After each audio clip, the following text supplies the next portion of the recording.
Nelson Mandela et Graça Machel, un couple qui a marqué l'histoire non seulement par leur amour, mais par leur résilience, leur humanité et leur engagement indéfectible pour un monde meilleur. Quand on pense à Nelson Mandela, on imagine souvent le géant, le symbole de la liberté, l'homme qui a brisé les chaînes de l'apartheid. Mais derrière cette icône mondiale, il y avait un homme, avec ses doutes, ses joies et ses faiblesses. Et à ses côtés, il y avait Graça Machel, une femme qui n'était pas seulement l'épouse d'une légende, mais une figure historique à part entière, une militante, une éducatrice et une voix puissante pour les oubliés. Leur rencontre n'était pas écrite dans les étoiles, mais elle a changé leur vie, d'une certaine manière, le regard du monde sur eux. Ce n'est pas juste une histoire d'amour. C'est une leçon sur ce que signifie être humain, aimer profondément et persévérer face aux défis. Alors, attachez vos ceintures, car nous allons explorer leur parcours, de leur rencontre improbable à leur mariage discret, en passant par les moments intimes qui révèlent l'homme derrière le mythe et la femme qui a toujours refusé de vivre dans son ombre. N'oubliez pas de liker, de vous abonner et de partager vos pensées dans les commentaires à la fin. Une rencontre inattendue. Imaginez un instant, deux vies forgées dans le feu de la lutte, deux âmes marquées par des décennies de sacrifices, se croisant dans un moment de calme au milieu du chaos du monde.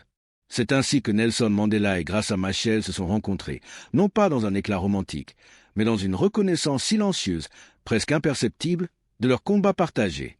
Nous sommes à la fin des années 1980, dans une Afrique australe encore secouée par les soubresauts de l'histoire. Mandela, libéré de prison en 1990 après 27 années derrière les barreaux, est devenu une figure quasi mythique. Il a conduit l'Afrique du Sud vers la fin de l'apartheid et est devenu, en 1994, son premier président noir. Mais après un seul mandat, il choisit de se retirer, préférant laisser la place à une nouvelle génération. À 70 ans passés, il est célébré comme un sage, un symbole de résilience, mais il porte aussi le poids d'une vie de lutte, d'exil et de perte personnelle. Graça Machel, de son côté, n'est pas une inconnue. Née en 1945 dans le Mozambique rural, elle a grandi dans un monde où les opportunités pour une jeune fille noire étaient rares. Orpheline de père avant même sa naissance, elle a tracé son chemin avec une détermination farouche. Après des études dans des écoles missionnaires, elle obtient une bourse pour étudier à Lisbonne, au Portugal, une expérience qui la confronte à l'arrogance du colonialisme et force son engagement politique. De retour au Mozambique, elle rejoint le Frelimo, le mouvement de libération, et devient, à seulement 30 ans, la première ministre de l'Éducation et de la Culture du Mozambique indépendant en 1975. Elle transforme le système éducatif, faisant passer le taux de scolarisation de moins de 50% à plus de 90% pour les garçons et 75% pour les filles en quelques années. Veuve de Samora Machel, premier président du Mozambique, mort tragiquement dans un crash aérien en 1986, Graça est déjà une figure respectée, non seulement dans son pays, mais sur la scène internationale, où elle milite pour les droits des enfants et des réfugiés. Leur première rencontre a lieu lors d'une conférence sur la paix et la réconciliation, un cadre formel où les discussions portent sur l'éducation, les droits des enfants et l'avenir fragile de l'Afrique australe. Il n'y a pas de coup de foudre, pas de regard langoureux. Au lieu de cela, il y a une connexion profonde, presque instinctive, entre deux personnes qui comprennent le coût du leadership. Ils partagent des histoires de sacrifice, de deuil et d'espoir. Mandela, avec son charisme légendaire, parle avec passion de l'éducation comme pilier de la liberté. Graça, avec son intelligence incisive, évoque les défis du Mozambique post-indépendance. Sous la surface de ces échanges formels, il y a une reconnaissance mutuelle.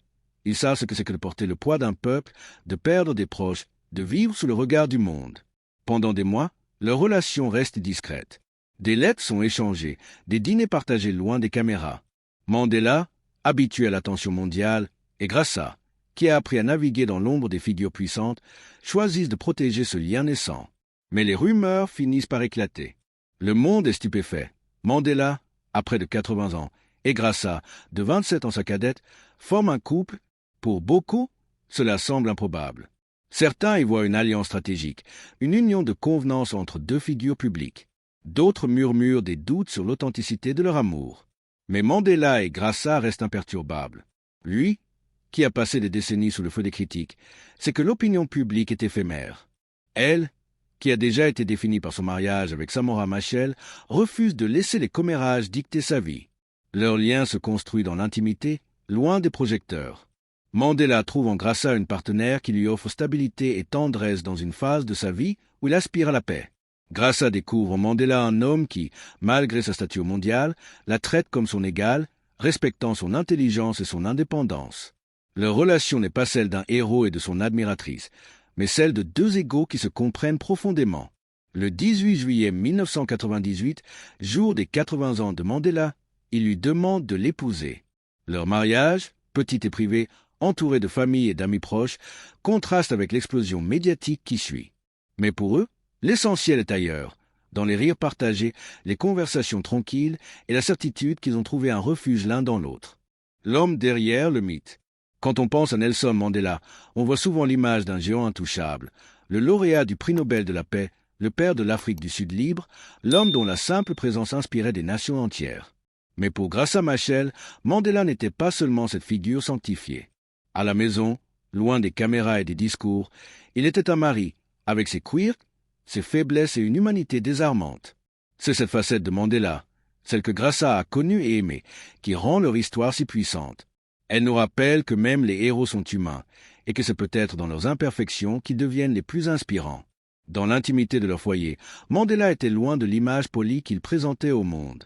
Graça raconte souvent, avec un sourire, comment il a taquiné sur sa cuisine, affirmant avec un clin d'œil qu'elle devrait prendre des leçons auprès de sa mère. Il laissait parfois ses chaussettes traîner dans la chambre, un détail trivial qui contrastait avec sa discipline légendaire.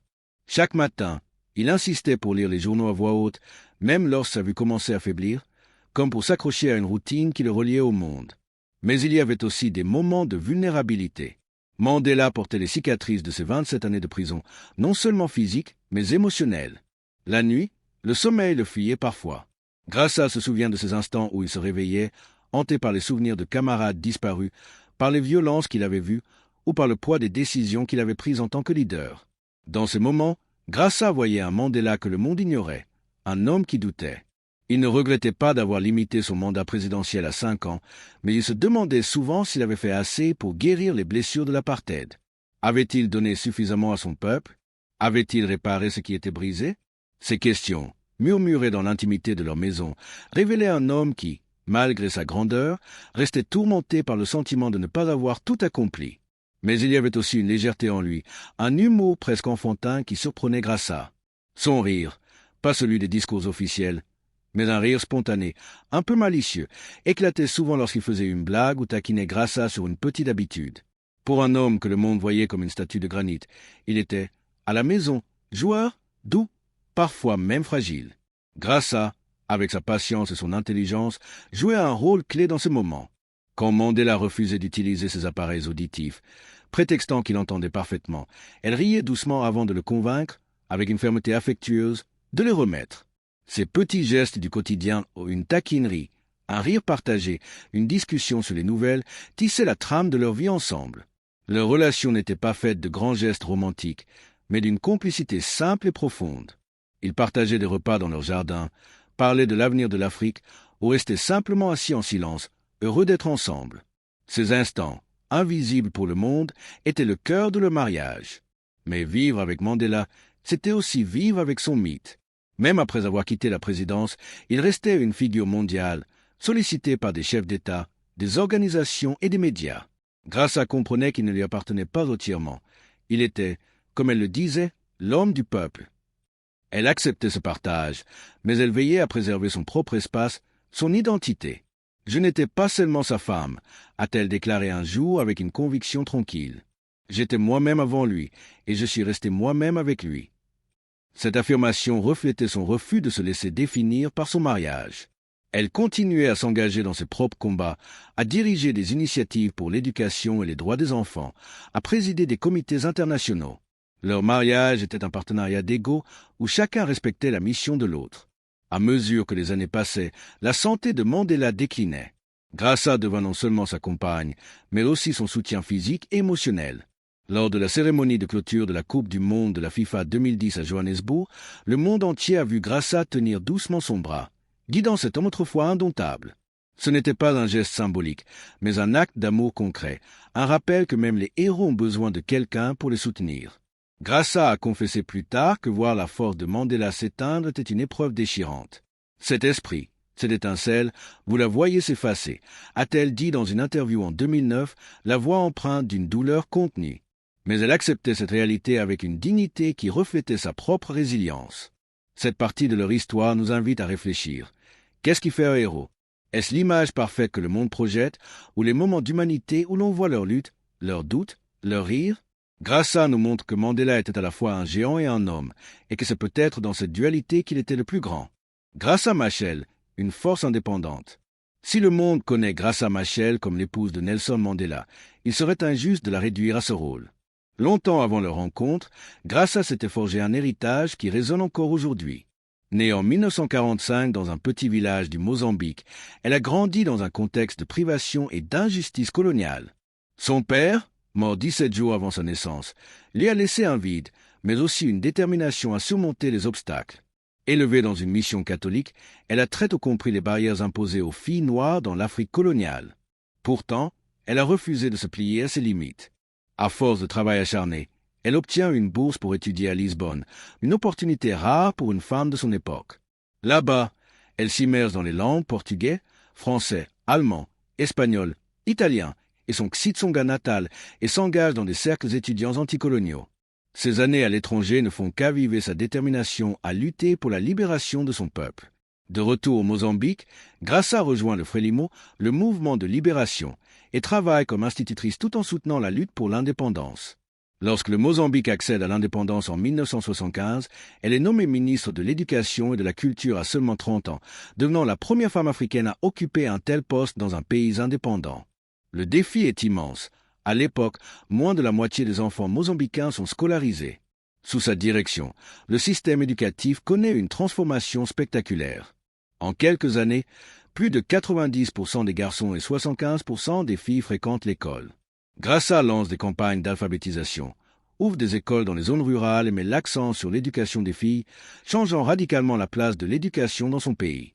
Ces réalisations ne sont pas seulement des chiffres, elles représentent des générations de jeunes, en particulier des filles, qui ont vu s'ouvrir des portes autrefois fermées. Son mariage avec Samora Machel, premier président du Mozambique, est une union d'idéaux autant que d'amour. Ensemble, ils rêvent d'un Mozambique libéré, égalitaire, prospère. Mais en 1986, la tragédie frappe. Samora meurt dans un crash aérien suspect près de la frontière sud-africaine. À 41 ans, Graça se retrouve veuve, mère de 2 jeunes enfants, et confrontée à un choix, se retirer ou continuer. Elle choisit de persévérer. Dans les années qui suivent, elle devient une voix mondiale pour les enfants et les réfugiés. Son rapport de 1996 pour les Nations Unies sur l'impact des conflits armés sur les enfants est une révolution. Pour la première fois, le monde prend conscience des victimes invisibles des guerres, les enfants soldats, les orphelins, les déplacés. Ce travail lui vaut des distinctions internationales comme le prix Nansen de l'ONU en 1995, le Africa Prize en 1992 et une reconnaissance de la reine Elisabeth II, qui la nomme Dame commandée of the Order of the British Empire en 1997. Même après son mariage avec Mandela, Graça ne ralentit pas. Elle devient chancelière de l'Université du Cap de 1999 à 2019, préside la SOA à Londres en 2012 et cofonde Elder en 2007 avec Mandela et Desmond Tutu, une organisation qui s'attaque aux crises mondiales, du conflit au Moyen-Orient au mariage des enfants. Elle continue à militer pour l'égalité des genres, la santé maternelle et l'autonomisation des jeunes. À travers le Graça Machel Trust, elle crée des réseaux pour les femmes entrepreneurs africaines, luttant pour qu'elles soient reconnues comme des leaders et non comme des figures secondaires. Les femmes ne sont pas seulement des soutiens, a-t-elle déclaré lors d'un discours à Kigali. Nous sommes des faiseuses d'histoire. Graça a toujours insisté sur son indépendance. J'ai aimé de grands hommes, a-t-elle dit, mais je ne deviens pas grand dans les aimants. J'ai ma propre histoire. Cette phrase capture l'essence de sa vie, une femme qui a marché aux côtés de géants sans jamais se perdre dans leur ombre. Même dans les moments les plus difficiles, comme lorsqu'elle soutenait Mandela dans ces dernières années, elle restait fidèle à ses propres combats. Son travail pour l'éducation, les droits des femmes et la justice climatique, où elle plaide pour inclure les jeunes dans les débats sur l'avenir de l'Afrique, montre une femme qui ne s'arrête jamais, qui ne se définit pas par ses pertes, mais par ce qu'elle construit. Le long adieu est l'héritage partagé. À mesure que les années 2000 avançaient, la santé de Nelson Mandela déclinait inexorablement. Pour un homme qui avait survécu à des décennies de travaux forcés à Robben Island, le poids de l'âge était inévitable. Graça, qu'il avait vu autrefois dominer les scènes mondiales avec assurance, devenait désormais son ancre, le soutenant physiquement et émotionnellement. Elle se souvient de l'étincelle dans ses yeux, cette lumière qui avait inspiré des millions, s'éteignant peu à peu. Vous voyez cet esprit s'effacer, et même si vous savez que c'est la vie, ça fait mal, confiait-elle en 2009. Ces mots, prononcés avec une douleur contenue, révélaient une vérité que peu comprenaient. Aimer un héros, c'est aussi accepter de le voir devenir mortel. Mandela, malgré sa fragilité croissante, résistait à l'idée de dépendre des autres. Il repoussait les conseils des médecins, refusait souvent l'aide pour marcher, comme pour préserver une part de l'indomptable Madiba. Graça, avec une patience infinie mais une fermeté douce, devait naviguer entre respecter sa fierté et veiller à son bien-être. Derrière les portes closes, il était un mari qui oubliait parfois des noms, égarait des objets, ou avait besoin d'être rassuré. Ces moments, loin de diminuer sa grandeur, montraient une humanité touchante. Lors de la Coupe du Monde 2010, quand Graça guida doucement Mandela sur la scène de la cérémonie de clôture, le monde vit un symbole. Pour elle, c'était un acte d'amour, un geste pour un homme qu'elle chérissait. Le 5 décembre 2013, Nelson Mandela s'éteint à 95 ans, chez lui à Johannesburg, officiellement d'une pneumonie. Le monde entier plonge dans le deuil. Des chefs d'État affluent, des cérémonies grandioses sont organisées, et l'hommage de Barack Obama lors du mémorial devient un moment historique. Mais pour Graça, ces célébrations semblent presque irréelles. Elle se tient près du cercueil, digne mais silencieuse, observant des dirigeants qui connaissaient à peine Mandela rivaliser pour capter son aura. Pour elle, il n'était pas seulement le symbole de la réconciliation. Il était l'homme qui l'embrassait avant de dormir, qui faisait des blagues maladroites, qui écrivait des mots tendres de sa main tremblante. Son chagrin était intime, impossible à capturer dans les discours publics. Après les funérailles, Graça se retire de la vie publique. Pendant des mois, elle évite les interviews, cherchant le silence pour faire son deuil et retrouver son équilibre. Le monde, trop souvent, la réduit à la veuve de Mandela, un rôle qu'elle rejette. Quand elle commence à parler à nouveau, c'est pour rétablir la vérité. Nelson n'était pas parfait, dit-elle dans une interview franche. Il était bon, mais il luttait avec son tempérament, avec la culpabilité d'avoir manqué du temps avec ses enfants, avec le sentiment de ne pas avoir fait assez. Ces mots ne cherchent pas à diminuer Mandela, mais à l'humaniser. Pour Graça, montrer ses failles, c'est montrer son courage, celui de persévérer malgré les doutes, de choisir la bonté chaque jour. Dans les années qui suivent, Graça porte un double fardeau, honorer l'héritage de Mandela tout en affirmant le sien. Elle craint que le mythe de Mandela statifié, idéalisé, n'efface l'homme qu'il était. Si nous faisons de lui un saint, nous décourageons les gens ordinaires de croire en leur propre pouvoir, explique-t-elle. À travers ses discours et son travail avec The Elder et le Graça Machel Trust, elle insiste pour que l'héritage de Mandela inspire, mais ne paralyse pas. Elle rappelle que sa grandeur venait de sa persistance, pas de sa perfection. En parallèle, elle continue à construire son propre héritage. Elle milite pour l'égalité des genres, plaidant pour que les femmes africaines soient vues comme des leaders. Elle s'engage dans la lutte contre le changement climatique, soulignant que les jeunes doivent être au cœur des solutions. Son discours à la COP27, où elle avertit que détourner l'aide de l'éducation vers l'adaptation climatique est une erreur, montre sa vision clairvoyante. Graça, aujourd'hui dans la fin de sa soixantaine, reste une force indomptable. En 2017, lorsqu'elle est élue membre honoraire de la British Academy, le monde reconnaît enfin qu'elle est plus que l'épouse de. Elle est une éducatrice qui a transformé un système scolaire, une humanitaire qui a donné une voix aux enfants des guerres, une leader qui guide des institutions à travers le monde. Mais ce qui la définit, c'est son engagement envers les gens ordinaires, les femmes, les enfants, les oubliés. Ce qui compte, ce n'est pas les médailles, dit-elle. C'est de savoir si mon travail change des vies. La force tranquille de leur partenariat. Quand on pense à un couple comme Nelson Mandela et Graça Machel, il est facile de se laisser emporter par l'image grandiose. Deux figures historiques, unies par des idéaux plus grands qu'eux-mêmes. Mais ce qui rend leur histoire si captivante, c'est la simplicité de leur lien, la force tranquille qui se manifestait dans les moments ordinaires. Leur mariage n'était pas une performance pour le monde. C'était un refuge, un espace où ils pouvaient être eux-mêmes, loin des attentes écrasantes de leur statut. Dans cette partie, nous allons explorer comment leur partenariat, ancré dans le respect mutuel et la compréhension, a permis à chacun d'eux de briller tout en soutenant l'autre, et comment Graça, en particulier, a su équilibrer son rôle de compagne de Mandela avec sa propre mission. Dans les années qui ont suivi leur mariage en 1998, Mandela et Graça ont construit une vie qui, malgré leur renommée mondiale, était marquée par des routines simples. Ils partageaient des matinées paisibles à Johannesburg, où Mandela, toujours matinal, s'asseyait avec une tasse de thé et parcourait les journaux, souvent en commentant les nouvelles avec un mélange d'humour et de gravité. Graça, elle, apportait une énergie méthodique à leur foyer. Elle organisait leur emploi du temps, veillant à ce que leurs engagements publics, conférences, galas, réunions avec des dignitaires ne les submergent pas. Mais elle insistait aussi pour préserver des moments rien qu'à eux, comme des promenades dans le jardin ou des soirées à discuter de l'avenir de l'Afrique. Ces instants, bien que banals en apparence, étaient le ciment de leur relation. Mandela, souvent perçu comme une figure intouchable, trouvait en Graça une partenaire qui le ramenait à l'essentiel. Elle n'était pas impressionnée par son aura de légende, elle le voyait comme un homme, avec ses forces et ses fragilités. Par exemple, Graça racontait avec tendresse comment Mandela, malgré son âge avancé, aimait raconter des histoires de son enfance dans le Transkei, décrivant avec nostalgie les collines verdoyantes et les jeux d'enfance. Ces récits, souvent ponctués de rires, révélaient un homme qui, malgré les épreuves, gardait une connexion profonde avec ses racines. Graça, de son côté, partageait des anecdotes sur sa propre jeunesse au Mozambique, évoquant les défis d'une enfance rurale et les rêves qu'elle nourrissait pour son pays. Ces échanges, loin des projecteurs, renforçaient leurs liens, leur permettant de se comprendre au-delà des titres et des honneurs. Mais leur partenariat n'était pas seulement personnel. Il avait une dimension publique qui reflétait leur engagement commun pour la justice. Ensemble, ils ont cofondé The Elder en 2007, une organisation réunissant des leaders mondiaux comme Desmond Tutu et Kofi Annan pour s'attaquer aux crises globales, du changement climatique au mariage des enfants.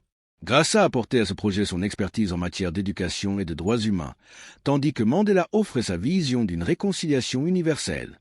Leur collaboration dans The Elder montrait comment ils se complétaient.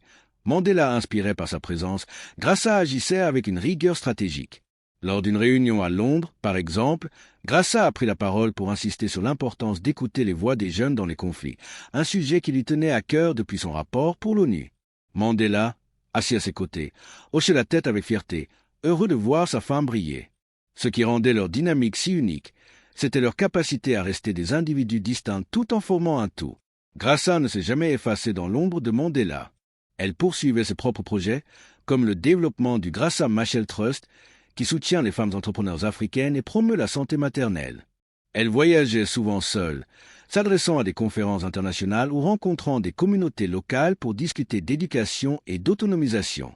Mandela, loin de s'en offusquer, l'encourageait. « Graça n'est pas seulement ma femme », disait-il avec un sourire lors d'une interview rare. Elle est une force à part entière.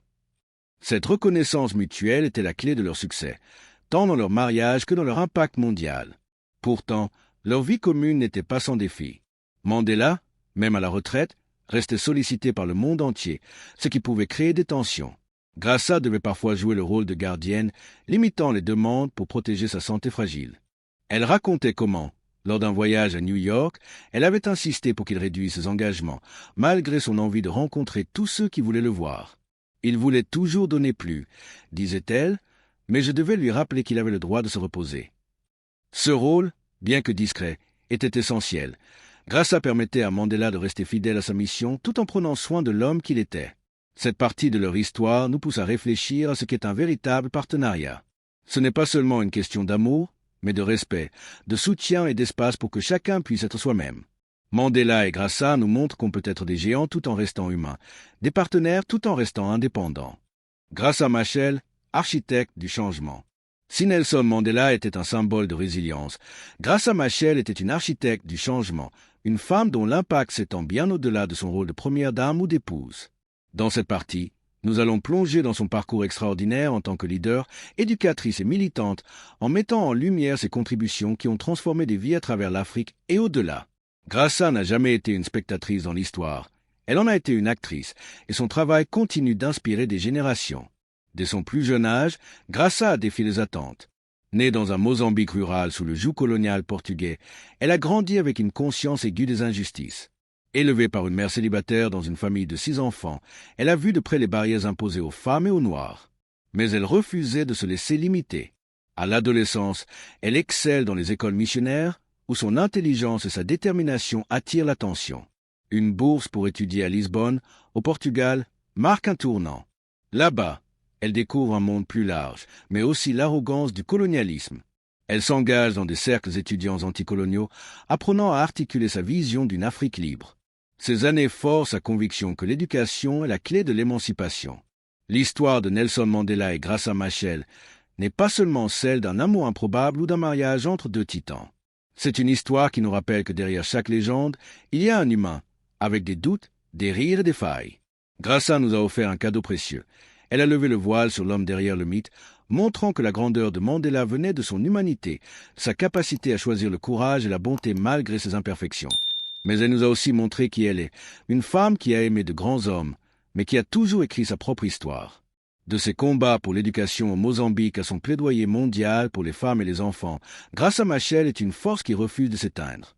Aujourd'hui, alors qu'elle continue à militer pour un monde plus juste, elle nous pousse à réfléchir. Qu'est-ce qui fait un héros? Est-ce l'image parfaite que nous projetons sur eux ou les luttes qu'ils surmontent? En humanisant Mandela, Grassa nous invite à voir que nous pouvons tous, à notre manière, changer le monde. Alors, partagez vos réflexions dans les commentaires. Pensez-vous que voir nos héros comme des humains les rend plus inspirants? Ou moins? N'oubliez pas de liker, de vous abonner et de cliquer sur la cloche pour ne pas manquer nos prochaines histoires. Merci d'avoir regardé et à bientôt pour une nouvelle plongée dans l'histoire.